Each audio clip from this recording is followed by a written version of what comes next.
Om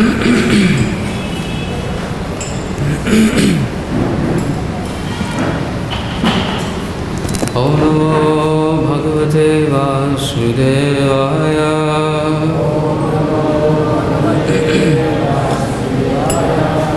Om Namo Bhagavate Vasudevaya.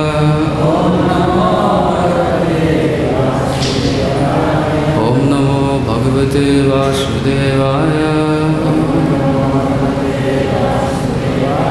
Narayanam Namaskrityam Naram Chaiva Narottamam Devim Saraswatim Vyasam Tato Jayamudire Nashtapraeshu Bhadreshu Nityam Bhagavata Sevaya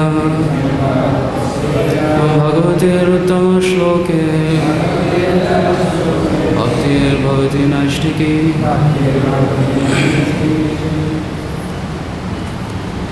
It's reading from Srimad Bhagavatam, 5th Canto, Chapter 26, entitled The Hellish Planets, text number 27.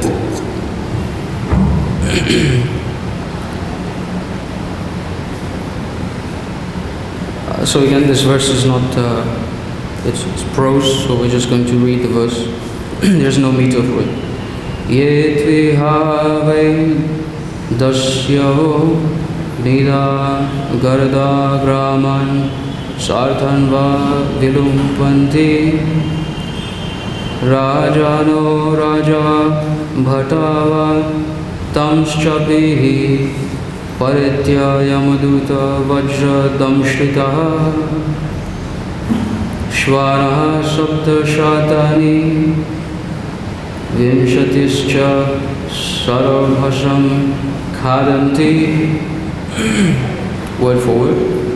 Ye persons who do but iha in this life, they indeed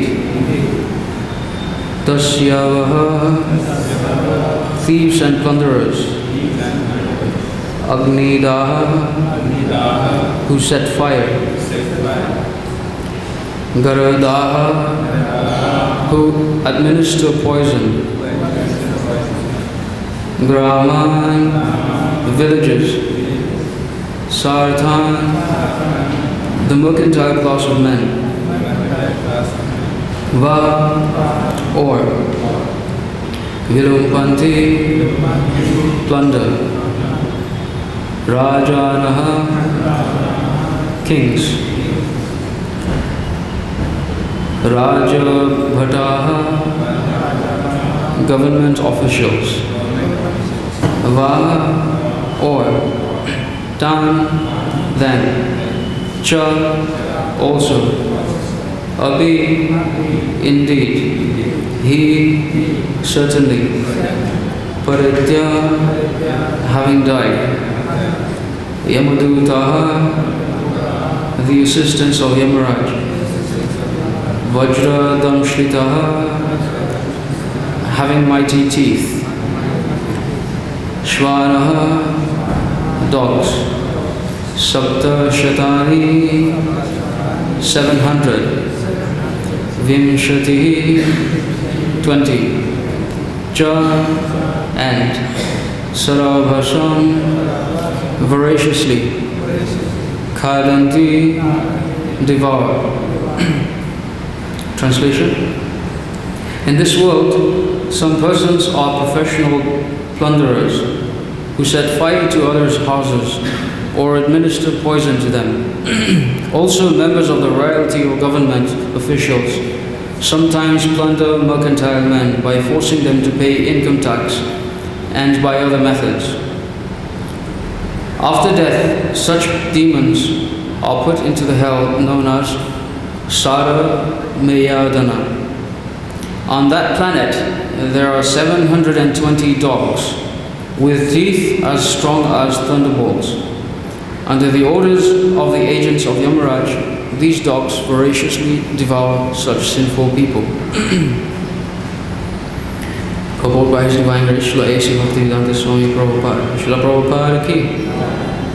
In the 12th canto of Srimad Bhagavatam, it is said that in this age of Kali, everyone will be extremely disturbed by three kinds of tribulations: scarcity of rain, famine, and heavy taxation by the government. Because human beings are becoming more and more sinful, there will be a scarcity of rain, and naturally no food grains will be produced. On the plea of relieving the suffering caused by the ensuing famine, the government will impose heavy taxes, especially on the wealthy mercantile community. In this verse, the members of such a government are described as dasyu, thieves. Their main activity will be to plunder the wealth of the people. Whether a highway robber or government thief, such a man will be punished in his next life by being thrown into the hell known as Sarameyadana, where he will suffer greatly from the bites of ferocious dogs.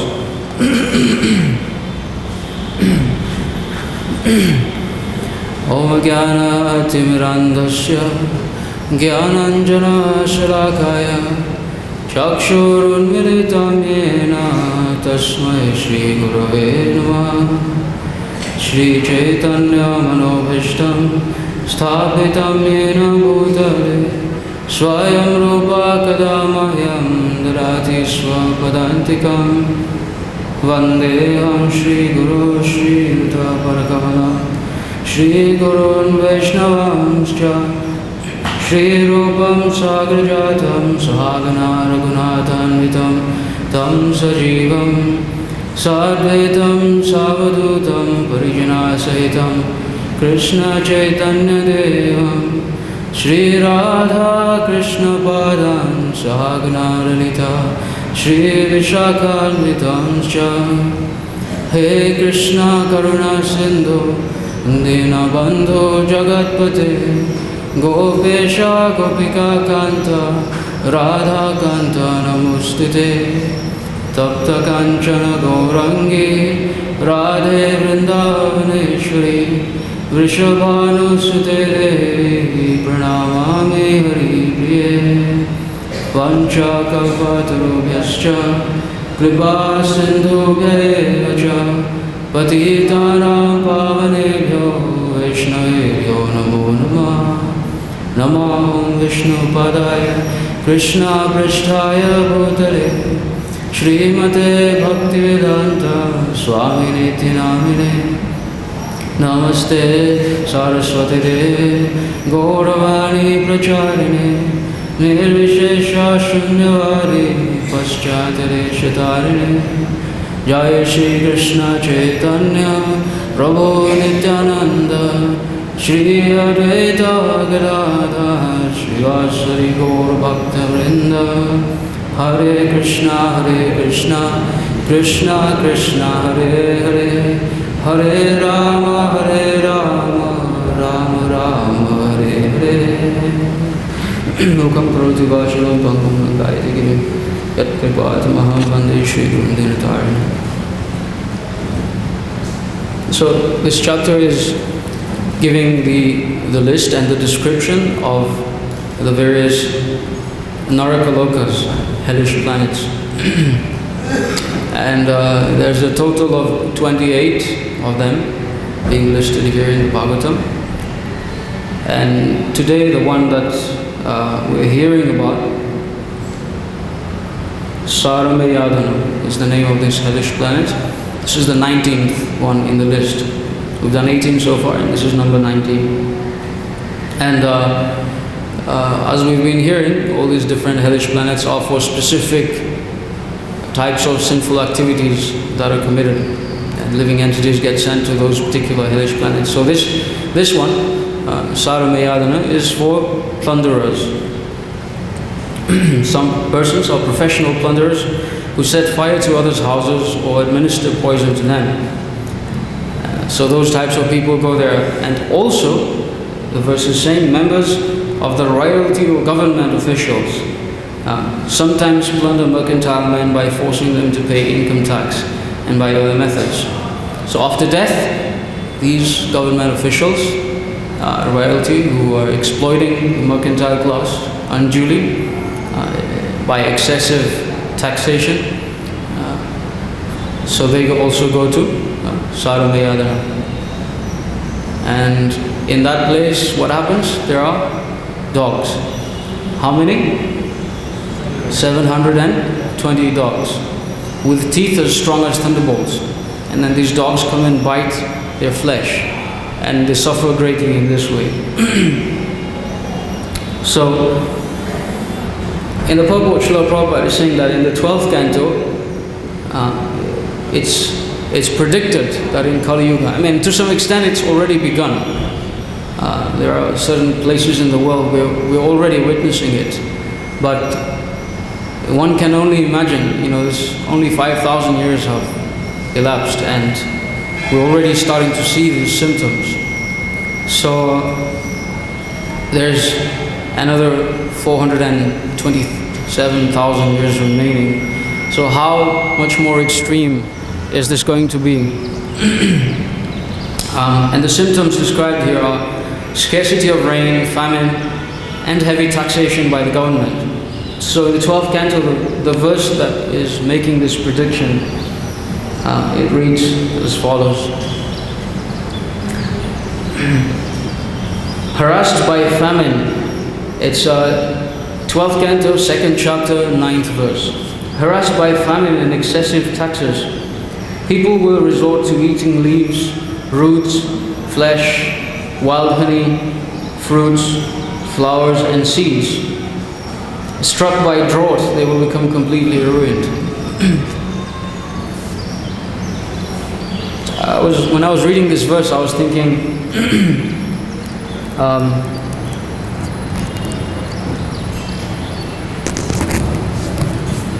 a little high. I was thinking, people will resort to eating leaves. Still, okay, I mean, it's not very tasty, but it's fine. Roots, okay, we have some experience. Potato is a root, still okay. And then the third one is mula misha, the word in the verses. So flesh, people actually resort to cannibalism. And it seems like a very abominable thing to think of, but it will be commonplace when that time arrives. Wild honey, fruits, flowers, and seeds. Struck by drought, so there won't be water because of the absence of rainfall. And what happens? They will become completely ruined. So what is the cause of this disturbance? Why will people suffer in this way? Or you can say, why are people already suffering in this way to some extent? In the purport, Srila Prabhupada says, he gives the explanation. He says, because human beings are becoming more and more sinful, there will be a scarcity of rain, and naturally no food grains will be produced. So there will be drought and there will be famine and so on.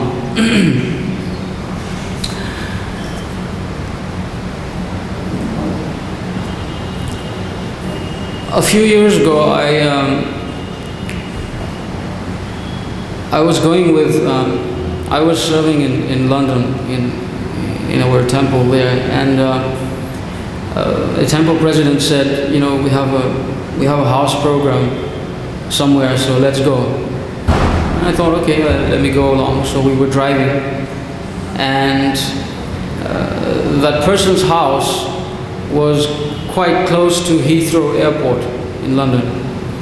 And if any of you have been through Heathrow Airport, you'll know that it's one of the busiest airports in the world. I remember that when I was leaving, I saw airplanes queuing up one after the other to take off. So very, very busy airport. And the place where we were going was very close to that airport. So we were driving on a road that was literally bordering the runway. There was only a fence in between. So as we were driving, we must have, just in the process of driving, along that road, we must have seen maybe 2 or 3 huge airplanes, Airbuses, land and take off. And it's something quite impressive when you look at it from that close. Normally we tend to see airplanes from very far. So when you're that close, you actually see how big this thing is. And then I remember that I was discussing with my temple president how it's quite amazing how they get such a big object, and it's not light either, it's very heavy. It's full of metal and people sitting in it with all their luggage. And somehow or other they get this thing to fly in the air. And it flies above the clouds, several thousand feet, 36,000 feet.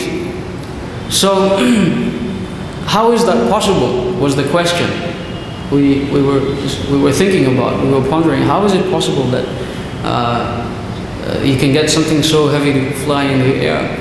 And the outcome of our discussion on the topic was that such a thing is possible because there are people who study the laws of nature, specifically the laws of physics, the laws of movement. Jai Shri Gauranitai ki, Shri Krishna Balaram ki, Shri Radha Shyam Sundar Lalita Vishakha Devi ki. So how is such a thing possible? Is because there are people who study the laws of nature and they know how to work with the laws of nature to achieve their purpose. They don't work against the laws of nature, they work with the law of nature. They understand it and then they align whatever their purpose is with the law of nature, and then such things become possible. So intelligent persons, that's what they do. They study the laws of nature to achieve their spiritual and material purposes. An example can be given. Any of you studied physics in school? And you must have heard about aerodynamics, meaning it's the principle by which the displacement of an object can be either faster or slower depending on the amount of resistance it gets from the air. So you design an object in such a way that it can move very fast. Like racing cars, Formula 1. They design the cars in such a way that there's least resistance. If their car looks like a truck, it'll never win the race. It has to be something very, very efficient so that there's least resistance and it can move as fast as possible. So the point is that in nature, there are certain laws.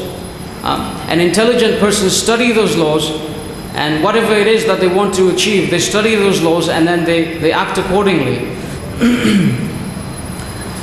And those who do not inform themselves about the laws of nature, they don't get the result that they desire, or they might even get the opposite of what they desire, which is suffering. So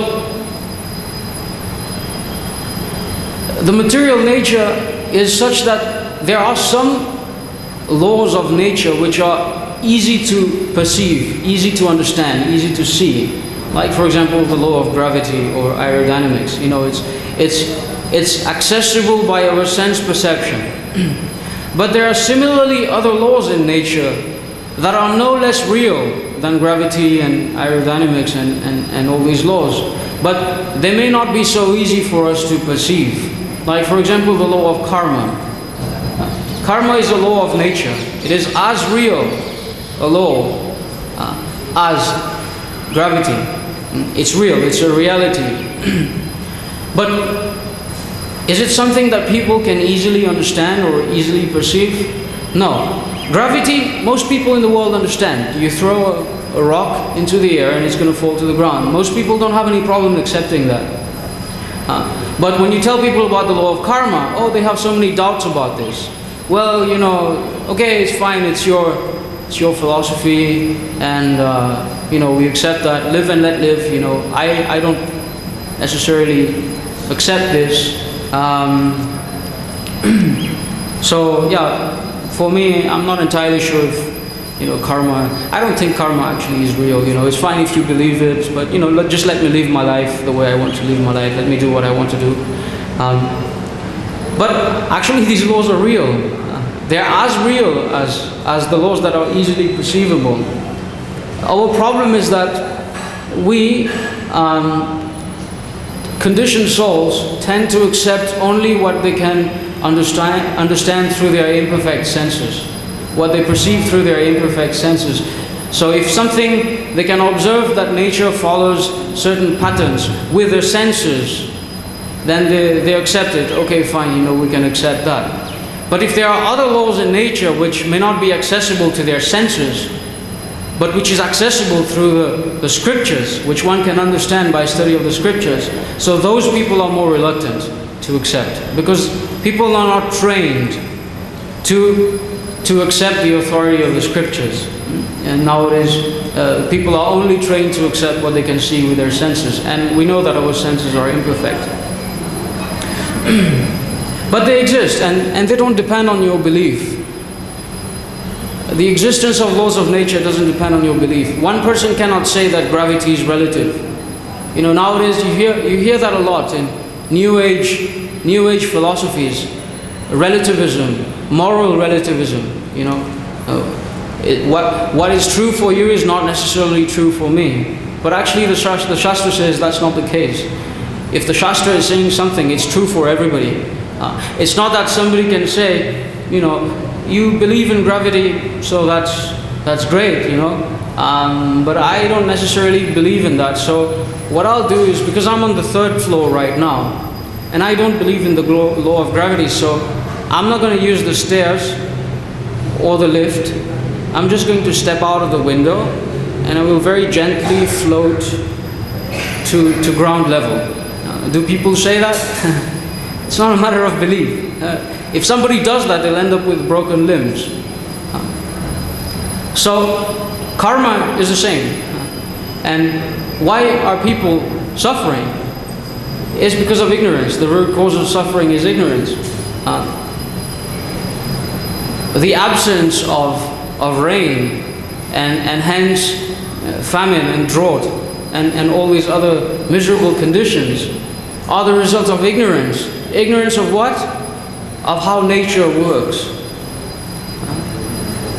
and of what we're supposed to do while we're in this world. What is our duty? So if we undertake an analysis, a study of what, is there a law governing whether people are supplied with their basic necessities or not? Yes. Nature isn't random. Nature is functioning according to specific, well-defined patterns. There is a supreme controller who designed this, and it's functioning in a very, very well-defined way. It's not random. So, if I want to know, well, how should I live my life in such a way that I do not starve, that I get sufficient supply of the necessities of life? So what should I do? Well, Bhagavad Gita is saying, Anat bhavanti bhutani parjanyad anusambhava yagyat bhavati parjanyo yagyaha karma samudbhava. All living bodies subsist on food grains, which are produced from rains. The rains are produced by performance of yagya, sacrifice, and yagya is born of prescribed duties. So a person who is very much inclined to follow the Karma Kanda section of the Vedas might say, well, what is the sacrifice being spoken of here? So, in other words, if you want to be supplied with the basic necessities of life, sacrifice is required. It's by the performance of sacrifice that there is sufficient rainfall. So fine. So a person who is more inclined to follow the Karma Kanda section of the Vedas might say, if you ask him, well, what is the meaning of sacrifice? He would say demigod worship, because they are the suppliers of all these different material elements. But actually, the real understanding of the Vaishnavas that Srila Prabhupada is giving in the purport, this is what Prabhupada says in the purport. Therefore, ultimately, we have to depend on the production of the field and not on the production of big factories. The field production is due to sufficient rain from the sky, and such rains are controlled by demigods like Indra, sun, moon, etc. And they are all servants of the Lord. The Lord can be satisfied by sacrifices. Therefore, one who cannot perform them will find himself in scarcity. That is the law of nature. What is it? It's the law of nature. That's what Prabhupada is saying. So yagya, specifically, which yagya? The Sankirtan yagya, prescribed for this age, must therefore be performed to save us at least from scarcity of food supply. So please note carefully Srila Prabhupada's words.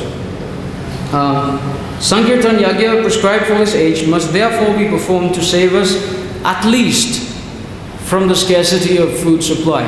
So there's a side note here, it's very important to understand. What is the purpose of performing Sankirtan Yagya? Is it to obtain food? No. The purpose of performing the Sankirtan Yagya is to awaken our pure love of Godhead, is to awaken Krishna Prema. But obtaining the necessities of life, obtaining sufficient rain and food is a natural byproduct of the Sankirtan Yagya. So this is the law of nature, and the solution has also been given. We're in Kali Yuga, and we're bound to face these types of circumstances, drought, absence of scarcity of food, and so on. And the solution is right there. It's the Sankirtan Yagya. It's the chanting of Hare Krishna, Krishna Krishna, Hare Hare, Hare Ram, Ram Ram, Hare Hare. It's the loud congregational chanting of the Hare Krishna mantra. So the next part of the purport is about taxation, and it's very interesting. Srila Prabhupada says, on the plea of relieving the suffering caused by the ensuing famine, the government will impose heavy taxes, especially on the wealthy mercantile community. So it's very interesting. This situation has come about because of ignorance. The governments, the leaders of society, aren't doing their duty, which is to educate people about the Sankirtan Yagya. They're not actually performing their duty, which is to encourage the performance of Sankirtan. So they're clueless, they're misguided, and then the people are suffering. And then what do they say? They say, okay, now we're going to solve this problem of scarcity. How? By excessive taxation. So when they do this, what's the result? They go to Sara Mayadana. They go to the hellish planet as a result of doing that. So one may think, well, taxation, is it a wrong thing? Should it not be there? Is it a wrong practice on the part of leaders? But actually, Srila Prabhupada, in other parts of Srimad Bhagavatam, in his purports, he actually very clearly explains how taxation, how the king is meant to tax the citizens. So it's a very long purport, and I'll read excerpts from it. And if you have questions later on, then we can look at the other excerpts. So it's in 1st Canto, 9th chapter, 27th shloka, and in that purport, Srila Prabhupada is going to such great lengths to describe the duties of a king. So he writes, Raja Dharma is a great science, unlike modern diplomacy for political supremacy. So the kings were trained systematically to become munificent and not merely be tax collectors. So it's not just that the king's business is to impose taxes. There's a whole bunch of other things that they're meant to do that can qualify them to then start requesting taxes from the citizens. To lead the prajas, or in other words, the citizens, to the attainment of salvation was a great duty of the king. The father, the spiritual master, and the king are not to become irresponsible in the matter of leading their subjects to the path of ultimate liberation from birth, death, diseases, and old age. So the government's business is not just to levy taxes, it's to lead, it's to guide the citizens toward freedom from birth, old age, disease, and death. And then in the other parts of this paragraph, Srila Prabhupada is explaining how the kings will must work under the guidance of the Brahmanas. And the Brahmanas themselves are thoroughly well versed in the Dharma Shastras, so they actually tell the kings how to run the kingdom. And then Srila Prabhupada explains this in detail. He says, the taxation law was simple. There was no force, no encroachment. How many people nowadays are joyfully paying their taxes to the government? How many of you pay taxes? Yeah, some of you have to pay taxes. And do you do this with a blissful heart? Do you feel good about this? I'm going to pay my taxes. I'm going to give even more. So what you're asking is not. I love the government so much. I'll give even more. Who does this? Nobody. But Prabhupada is saying here that previously there was no force, no encroachment. The king had a right to take 1/4 of the production made by the subject.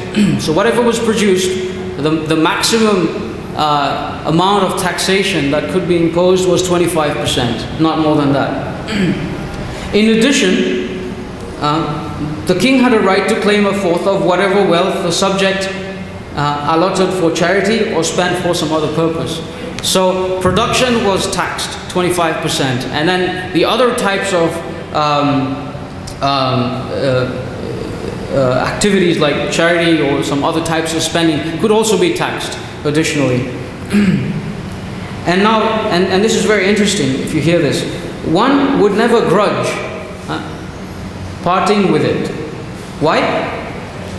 So the citizens would not pay their taxes grudgingly. They would happily pay their taxes. Why was that the case? Because due to the pious king and religious harmony, there was enough natural wealth, namely grains, fruits, flowers, silk, cotton, milk, jewels, minerals, etc. And therefore, no one was materially unhappy. The citizens were rich in agriculture and animal husbandry, and therefore they had enough grains, fruits, and milk, without any artificial needs of soaps and toilets, cinemas, and bars. This is what Srila Prabhupada is saying. So they were very happy to pay the taxes to the king. Why? Because they had ample supply of everything they needed. And why did they have ample supply? Because the king was pious. The king was religious. He was guiding everyone properly. So there was an abundance of everything that was needed. Nobody had any problem paying taxes. So we're very, very far from that situation today. And I mean, this is not even the entire purport. There's so many other duties of the king, like protecting the tapasvis and so on, protecting the illiterate, women, the uneducated, the poor. The king had so many other duties. The king would factually protect the citizens, and he could levy taxes. And then nobody had a problem with that, because they actually felt protected, they felt secure. Nobody felt that they were being exploited.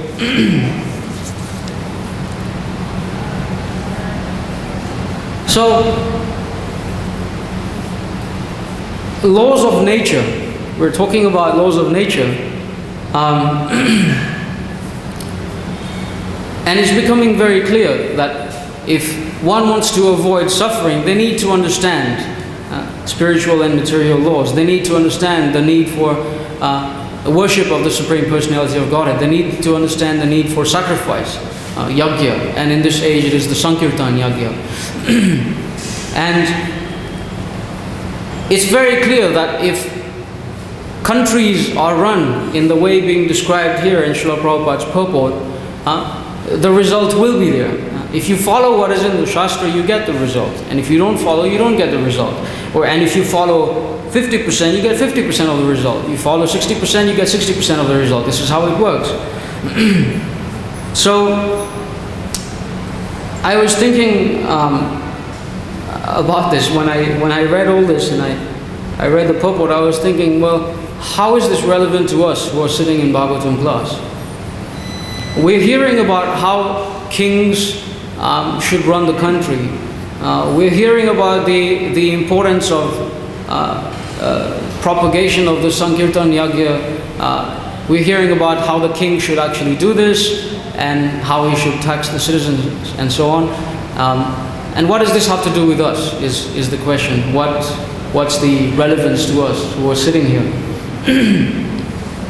Actually, there's a reason why Srila Prabhupada wrote all this in his purports. Srila Prabhupada, he gave up sleep to write his books. Why? Because these instructions are for us. This Srila Prabhupada is giving us service. What is our service? We have a 10,000-year project. This vision is there in Prabhupada's purports. And his desire is that this manifests in the world. Now, it might seem very overwhelming. How do we do this? It's like, what are the chances of us being able to accomplish that? Is this utopian? No, it's not utopian. If it were utopian, Prabhupada wouldn't have taken the trouble to write these things down in his purports. This is not utopia, it is service. And with service, with the instruction, comes the empowerment to accomplish it.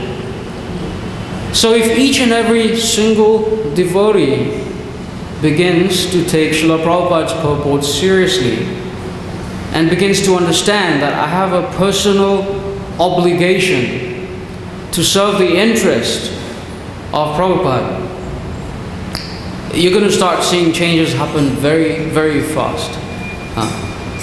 It's a matter of understanding how meaningful it is for us, how relevant it is for us. It is the instruction of the founder Acharya. So, how will this change come about? What are we going to do? Should we go to Delhi and overthrow the government and, put ourselves in position? How is this going to happen? This change is going to happen from the bottom. We didn't read this from the purport we were reading earlier. It's a very long purport, but actually Srila Prabhupada also speaks about that. He says, right now what we are dealing with is a government by the people, for the people, of the people as well. So it means you have a whole bunch of misguided people, an entire misguided population, and then they vote another misguided fellow into power. And the system itself is such that if he wants to remain in power, which actually tends to be his foremost concern, then he has to satisfy a whole bunch of misguided people. So how he's going to satisfy a bunch of misguided people is by actually further doing things that in the end actually make their condition worse. So Prabhupada said that this was not the system. This was not the system. The system is that a qualified king selects his representatives, his ministers, and so on. And because he's a qualified king, he knows what is to be done. An autocratic system. So, how do we manifest this vision of Prabhupada? The change comes from the bottom. Because the existing situation, the status quo, is democracy. It's a voting system. So therefore, what you need is a majority of the population who are intelligent enough to vote a Vaishnava into power. And it seems like such a big job, because it basically means that the majority of the population must be intelligent enough, must be God conscious enough that they realize the importance of putting a qualified leader in place. Once that happens, and once people have faith in the Bhagavatam, then the system itself can be changed. Then we may not need democracy anymore, because people will start to understand Bhagavatam is right. this system of voting is not a very efficient way of getting things done. Let's just follow how things are in the Bhagavatam and in Prabhupada's purports. But before that happens, you're going to need the mass of the population to come to their senses. So it seems overwhelming. It seems, my God, how do we do this? Okay, it's a 10,000-year project.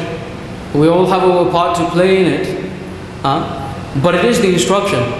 And if it is the instruction, it means we have our homework to do. We have our bit to do. The distribution of Srila Prabhupada's books, the propagation of the Harinam Sankirtan Yagya, all these things will help to gradually turn things around. And I was thinking, when I was reading this, that is there a real example of having been able to turn things around on a mass scale, on a large scale? And somehow I remembered and this is a case study, you can say, not of a previous yuga, but of Kali Yuga. It actually works. In Kali Yuga, they actually did manage to do this. Who was the king who managed to do this? His name was King Virambhir. So the story is that Srinivasacharya, Narottam Das Thakur, and Shyamananda Pandit, they were studying in Vrindavan under Jiva Goswami. And then the assignment was given to them to distribute the literatures written by the Goswamis in Bengal and in other parts of India, Bengal and Orissa. So they were the very first traveling Sankirtan party. And at the time there was no printing press. Everything was handwritten. And if copies of the books were made, they were made by hand on palm leaves. So these were very carefully packed. Jiva Goswami packed them very carefully. He put them in a chest, like a treasure chest. And he wrapped that treasure chest very carefully in wax cloth. So these writings would be protected. And a party was sent of 10 guards and 4 strong bullocks to pull the cart, a very spacious cart. And all these books were kept. And the 3 acharyas, Narottam Das Thakur, Srinivasacharya and Shyamananda Pandit, they started off to Bengal. And they followed the route. They left Vrindavan, they went to Mathura, and then Agra, and then another place called Ita. It's very interesting. I was thinking maybe that's the place called Itarshi actually. When you're traveling by train, it's one of the stops. So a few places like this. Until eventually, before arriving in Bengal, they came upon a kingdom of the Malla kings. This kingdom's name was Vana Vishnupur. And the king, his name was Maharaj Virambhir. But he was a leader of bandits. His entire his team, he had a team of bandits, and his business was to actually plunder the travelers. So it's interesting because his business was to plunder. That's how he maintained his kingdom, and his destination would have been this particular hellish planet. But what happened was the king would regularly consult his astrologers, and his astrologers once told him that as these acharyas were passing by, the astrologers predicted that there is an invaluable treasure that is coming very close to your kingdom. The price of this treasure cannot be estimated. There is no limit to the price of this treasure. So the king became very interested. Said, well, what is this? So he sent his team of gundas, bandits, to actually follow these acharyas and see what they were doing. So at night when they camped nearby a lake, these thieves came and they stole all the Goswami's books.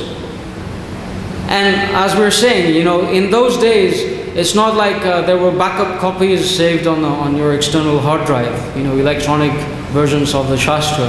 Those were the only copies available. So they were all very distressed.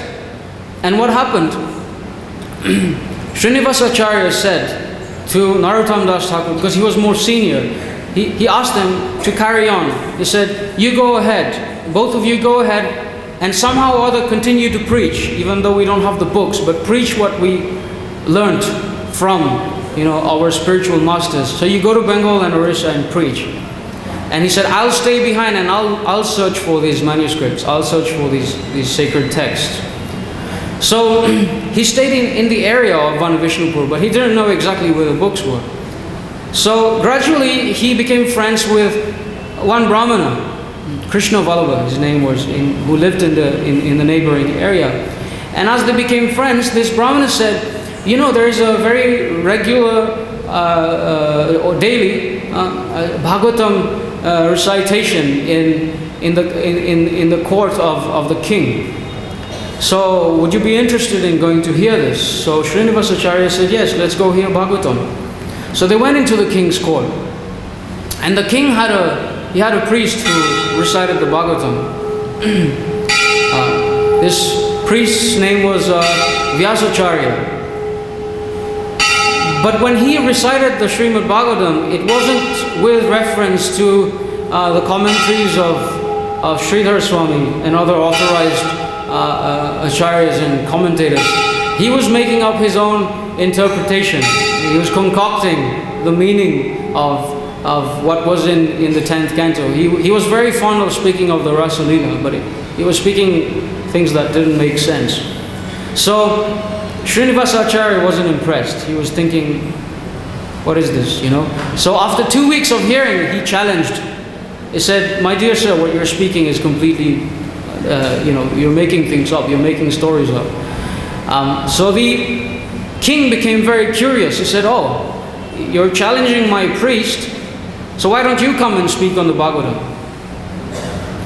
So then Srinivasacharya began to speak on the Bhagavatam, and his potency was so strong that simply hearing him recite the Bhagavatam and explain the verses, everybody in the king's court experienced a change of heart. And actually the king himself had experienced a change of heart even before that, because when he opened the chest, he saw the books of the Goswamis. He picked up the first book and he saw the signature of Srila Rupa Goswami. Just by touching the book, he started experiencing remorse, a change of heart, and he realized he made a big mistake. So, and later on the king in a dream, he had a dream of a very effulgent personality who came and said, I will deliver you from all your sinful reactions, do not fear. I will come to you to recuperate my manuscript. So when the king heard Srinivasacharya speak, he became completely enamored by Srinivasacharya. He invited him to stay with him in his palace. And at night he could hear, because his room was next to Srinivasacharya's room, he could hear that Srinivasacharya wouldn't sleep. He would just keep chanting all night long. And then the king understood, this is a great personality, I need to surrender to this person. So the king eventually, like this, became a disciple of Srinivasacharya. And he asked him, what service can I do for you? And Srinivasacharya said, we lost some books. These books were stolen. And the king said, he began to beg forgiveness. He said, actually, I am the culprit, I am the guilty person, I am the one who stole these books. So here you are. He returned the books to them, to Srinivasacharya. And later on the king was initiated. He became a disciple of Srinivasacharya. And what did he do after he became a disciple of Srinivasacharya? He made it compulsory in his kingdom for everybody to chant the holy name. And if someone didn't chant the holy name, it was punishable by law. This king, by association with Srinivasacharya, had such a change of heart. He was a leader of bandits. He was a plunderer. He was going to go to this place, Saramayadana. And now he turned everything around and he became a king, and he made it the law in his kingdom that everybody should chant japa. And if you do not chant japa, you have to leave the kingdom. Not only that, his descendants also maintained that. And it's described that the kings who are his descendants, they would disguise themselves to go and spy on the citizens, to see Are the citizens chanting japa or are they not chanting japa? When did this happen? 17th century. It wasn't 5,000 years ago. This happened in this yuga, 17th century, a few hundred years ago. A king who converted his entire kingdom to Vaishnavism, who protected the citizens, who made it compulsory to worship the Supreme Personality of Godhead by chanting the holy names. So it is possible, it was done, it has been done in this yuga, and therefore it can be done again. Why? Because it is the instruction of the founder Acharya. So it's happened already in Kali Yuga, it can be done again. It is just a matter of being empowered. When one is thoroughly connected to the Guru Parampara, he is connected to Srila Prabhupada, he is connected to Srinivas Acharya. So what we need to meditate on is, how is my personal connection with the Guru Parampara? You know? Is my connection with the Guru Parampara deep? Or is it official? The deeper the connection, the more we become free from aparatas and anarthas, the more empowered we can become by the entire Guru Parampara, and by Krishna himself, and by the holy names, who are non-different from Krishna, Abhinatva Namanamino. So empowerment is there, it's possible, it happened before, it happened recently, it can be done again. So thank you very much for your kind attention. We're 5 minutes over time, and we won't be able to take questions and answers, unfortunately. But thank you very much for your patience. Prantara Srimad Bhagavatam ki, Srila Prabhupada ki.